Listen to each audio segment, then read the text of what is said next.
तर काय सांगाल, काय घटना घडलेली आहे भोर पोलीस स्टेशनच्या हद्दीमध्ये आणि आपण काय पुढील कारवाई केली? भोर पोलीस स्टेशनच्या हद्दीमध्ये निर्भयावरती एका आरोपीने अत्याचार करण्याचा प्रयत्न केला. ती साधारणतः शाळा सुटल्यानंतर घरीच असताना वडील तुझे घरामध्ये आहेत, पुन्हा अशा बहाण्याने तिला उचलून घरामध्ये बोलवलं.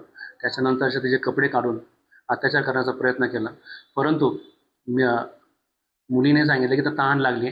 तहानला पाणी पिण्याच्या बहाण्याने ती किचनमध्ये येईल, किचनच्या पाठीमागच्या दरवाजातनं ती विना वस्त्र घरातून पळून गेली.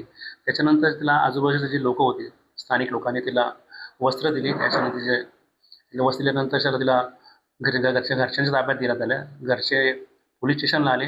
पोलीस स्टेशन आल्यानंतर त्याला रीतसर गुन्हा दाखल केला.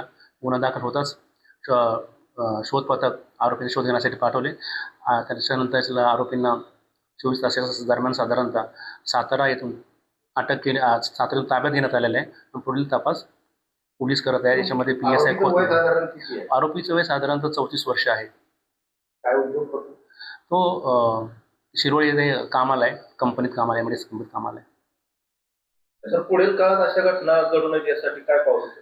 आम्ही भोर पोलीस स्टेशनच्या हद्दीमध्ये येणाऱ्या ज्या शाळा आहेत तिथे आम्ही स्वतः जाऊन तसेच महिला अधिकारी यांच्यासोबत त्या ठिकाणी लहान मुलं असेल, मुली असेल यांना गुड टच, बॅड टच याबाबत आम्ही सांगत आहोत, त्यांना शिकवत आहोत.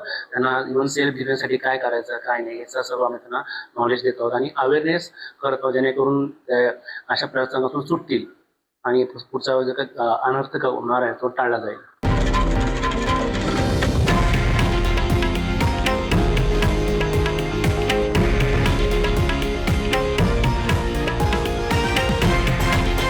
हे आहे देशातील नंबर 1 न्यूज नेटवर्क आणि आपण पाहत आहात TV9 मराठी, एकमेव.